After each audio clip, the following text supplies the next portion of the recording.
আবারও পুরনো রূপে ফিরে এলো আয়েশি, পরশুরামকে চরম অপমান করল। সকলের সামনে পরশুরামকে জোকার বলল। তবে কি তটিনী এইবার নিজের ভুল বুঝতে পারবে, নাকি এখনও পারিবারিক আবেগ ধরে রাখবে, এখনও এই ক্রিমিনালগুলোকে ছাড় দেবে? বন্ধুরা, পরশুরাম ধারাবাহিকের আজকের পর্বে দেখানো হয়েছে বলরাম নন্দিনীর হবু বর সম্পর্কে পরশুরামকে কিছু তথ্য দেয়। এই যেমন নন্দিনীর হবু বরের আগেও একবার বিয়ে হয়েছিল, সচ্ছল পরিবার, শহরের বেশ কয়েক জায়গায় তাদের ব্যবসা প্রতিষ্ঠান আছে, এমনকি তাদের একাধিক গাড়ি বাড়িও আছে। এছাড়াও বলরামের মনে সন্দেহ জাগছে। কোনো সৈন্য আহত হলো না, কোনো যুদ্ধ হলো না, চেম্বার চলল না। কর্ণ চ্যাটার্জি, কাভির, সৌরভ, মহিতোষ মজুমদারের মতন ক্রিমিনালেরা ছাড় পেয়ে গেল। এই কেস ধামাচাপা পড়ে গেল। এখন তারা সগৌরবে ঘুরে বেড়াচ্ছে। তবে কি এই বিয়ে কোনো সাজানো ষড়যন্ত্র? পরশুরাম বলরামকে বলে, আমি যেটা সন্দেহ করছি তুইও কি সেটাই সন্দেহ করছিস? বলরাম বলে, আমি যে প্রফেশনে আছি, সন্দেহ করাই তো স্বাভাবিক। আচ্ছা বাদ দে, আমি বরং এদিকের সব তথ্য সংগ্রহ করি, তুই বিয়েবাড়ি এনজয় কর। এই বলে বলরাম কল কেটে দেয়। পরশুরামের মনে চলতে থাকে নানান প্রশ্ন। অন্যদিকে প্রাচী নন্দিনীর ঘরে আসে। নন্দিনীর নামে একটি পার্সেল এসেছে, তাকে শুভেচ্ছা জানানো হয়েছে। নন্দিনী বেশ অবাক হয়ে যায়। তার নামে হঠাৎ করে এই পার্সেল কে পাঠালো? কে এবার সেই শুভাকাঙ্ক্ষী? এরপরে নন্দিনীকে ডাকতে এসে ভূমিকা। বরপক্ষের আসার সময় হয়েছে। তারা নন্দিনীকে দেখতে আসবে, আশীর্বাদ করবে। নন্দিনীকে নিচে যেতে হবে। নন্দিনী বলে, দাঁড়াও, আগে এই পার্সেলটা খুলে দেখি, এটাতে কি আছে। প্রাচী, পার্সেলটা খোল। এরপরে প্রাচী আর ভূমিকা দুজনেই মিলে পার্সেল খোলে। পার্সেল দেখার পরেই নন্দিনী অবাক হয়ে যায়। ভেতরে কয়েকটা ফাইল রাখা। ফাইলসগুলো দেখে নন্দিনী বেশ অবাক হয়ে বলে, এগুলো এখানে কে পাঠালো? এরপরই নন্দিনী ফাইলসগুলো নিয়ে খুলে দেখতে থাকে। তখনই তার ফোন বেজে ওঠে। আর কেউ নয়, বিজিত নন্দিনীকে কল করেছে। বিজিত নন্দিনীকে বলে, কি নন্দিনী, ফাইলসগুলো পেয়েছো তো? ওগুলো আমিই পাঠিয়েছি বর্দি ভাই। এটা শুনে নন্দিনী বলে, আপনি কে বলছেন? বিজিত বলে, আমি বিজিত লাহিড়ী বলছি। বিজিতের নাম শুনে নন্দিনী খুব রেগে যায়। নন্দিনী বলে, তোমার সাহস হলো কী করে আমাকে কল করার? এক্ষুনি কল কাটবে আর কখনো কল করবে না। তখনই বিজিত বলে, এমনটা বললে হয় নাকি?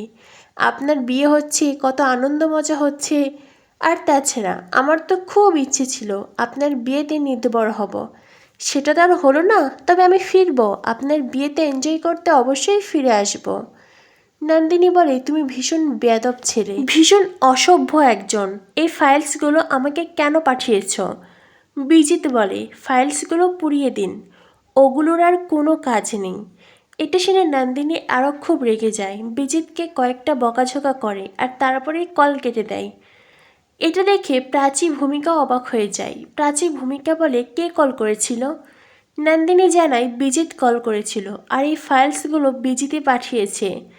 বিজিতে ফাইলসগুলো পুড়িয়ে ফেলতে বলছে। এটা শুনে প্রাচী বলে, বর্দি ভাই, এই ফাইলসগুলো তবে কি পুড়িয়ে ফেলবি? নন্দিনী বলে, না। এটা শুনে প্রাচী বলে, কি, তবে এগুলো নিয়ে কি করবি? নন্দিনী প্রাচীকে বলে, হতে পারে পরশুরামের হাতে কেউ শিকল বেঁধে রেখেছে, সেই শিকল খুলতে কত সময়। এটা শুনে ভূমিকা বলে, আর কোনো ঝামেলা অশান্তি করবে না। এইসব ঝামেলা অশান্তির মধ্যে না গিয়ে নিজের বিয়েতে মন দাও। মনে রেখো, এই বিয়েতে তুমি রাজি হয়েছ নিজের বাবার কথাই, পরিবারের শান্তি ফিরিয়ে আনতে। অন্যদিকে দেখানো হয় তটিনীর মা লাট্টুপিকোকে খুব সুন্দর করে সাজিয়ে দিয়েছে। পরশুরাম তটিনী লাট্টুপিকোর সাহায্য পোশাক দেখে খুব খুশি। পরশুরাম তার সন্তানদের আদর করতে থাকে। তখনই লাট্টুপিকো পরশুরামকে বলে, পা, তুমি বুঝি হেরে গেছো? আর তুমি হেরে গেছো বলেই ক্রিমিনালরা এখন বাইরে, তাই তো? এটা শুনে তটিনী বলে, তোমাদের এই ধরনের কথাবার্তা কে বলেছে? তখনই লাট্টুপিকো জানায়, বাড়িতে তো এই ধরনের আলোচনা হচ্ছে। বাবিন আঙ্কেল, ভানু আঙ্কেল, এমনকি আয়ুষী মাসিও বলেছে। তটিনী বলে, আয়ুষী এই কথা বলেছে? তখনই সেখানে আসে আয়ুষী আর প্রার্থনা। আয়ুষী বলে, হ্যাঁ বলেছি, তাতে কি হয়েছে? আমি কি ভুল কিছু বলেছি? হেরে গেছে তো তোর বর। এখন দেখ জোকারের মতন এখানে দাঁড়িয়ে আছে। আয়েশির কথা শুনে আকাশ থেকে পড়ে তটিনী। তবে পরশুরাম কোনো রিয়াকশন করে না। হয়তোবা আয়েশির এই বদলে যাওয়ার রূপ পরশুরাম আগে থেকেই আন্দাজ করেছিল। তবে তটিনী অবাক হয়ে বলে, তুই এই ধরনের কথা বলছিস? আয়েশি বলে, হ্যাঁ বলছি তো, কারণ তোর বর হেরে গেছে। আসলে কমন ম্যানেরা কখনো হিরো হতে পারে না। এখন ভিলেনদের পাওয়ার বেশি, তাই ভিলেনরাই জিতে যাবে। এটা শুনে তটিনী খুব রেগে যায়, আয়েশিকে চড় মারতে চায়। তখনই আয়েশি তটিনীর হাত ধরে বলে, একদম না। কোন সাহসে তুই আমাকে চড় মারতে চাইছিস? তটিনী বলে, কেন রে? তোকে শাসন করার কি কোনো অধিকার আমার নেই? আমি কি তোর কেউ হই না? আয়েশি বলে, না, আমি তোর সাথে কোনো সম্পর্ক স্বীকার করি না। কারণ তুই আমার ড্যাডি জিৎ মুখার্জিকে অপমান করেছিস। তুই অপমান করেছিস সত্যজিৎ মুখার্জিকে, অপমান করেছিস কর্ণ চ্যাটার্জি কাবিরকে। তোকে আমি দিদি হিসেবে মানি না। আয়েশির কথা শুনে তটিনীর মাও খুব অবাক হয়ে গেছে। আরও অবাক হয়ে যায় যখন আয়েশি বলে, বিয়েবাড়িতে খুব মজা হবে, আর এক কোণে তোর বর জোগাড় হয়ে দাঁড়িয়ে থাকবে, আর এই বিয়েতে আসবে বিজিত। এই বলে আয়েশি নিজের ঘরে যায়। অন্যদিকে লাট্টু পিকো খুব হতাশ হয়ে পড়ে। তাদের পা কি তবে সত্যিই রিয়েল হিরো নয়?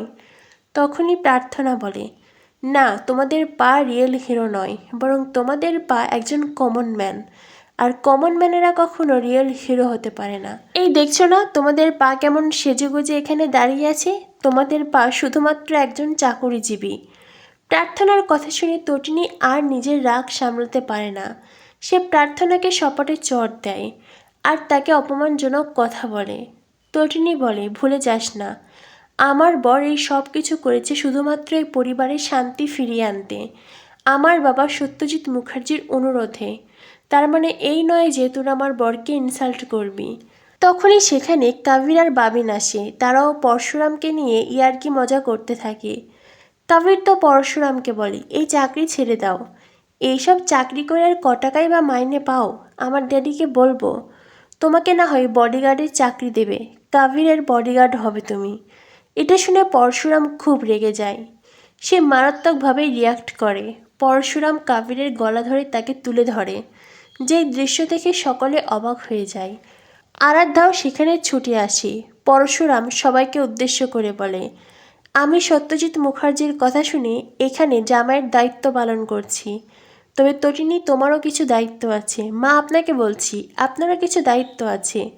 আপনাদের দায়িত্ব এই যে দেখবেন আমার সাথে কেউ যেন হয়তো মজা করতে না আসে, আর এই কাবির যেন নিজের লিমিট ক্রস না করে। আগামী পর্বে দেখানো হবে কর্ণ চ্যাটার্জিও পরশুরামকে ইনসাল্ট করে, তাকে নিয়ে হাসি মজা করতে থাকে, কারণ পরশুরাম হেরে গেছে আর অপরাধীরা জিতে গেছে। সেখানে উপস্থিত সৌরভ, মহিতোষ মজুমদার সবাইকে উদ্দেশ্য করে তটিনী বলে, বনের বাঘ হয়তো খাঁচায় বন্দি আছে, তাই আপনারা বেঁচে গেছেন। খাঁচা থেকে বের হতে কত সময়? বাঘের থাবা সহ্য করতে পারবেন তো?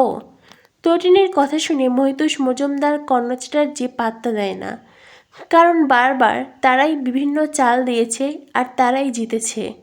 এইবার মুখার্জি বাড়ির প্রতি আবেগ দেখিয়ে পরশুরাম যে ভুল করলো সেটা কি কোনোভাবে ঠিক? শ্বশুরবাড়ির লোকজনকে বাঁচাতে, তাদের পরিবারের শান্তি ফেরাতে পরশুরাম নিজের পেশার সাথেই বেইমানি করলো, আর তার সাথে সাথ দিল তটিনী।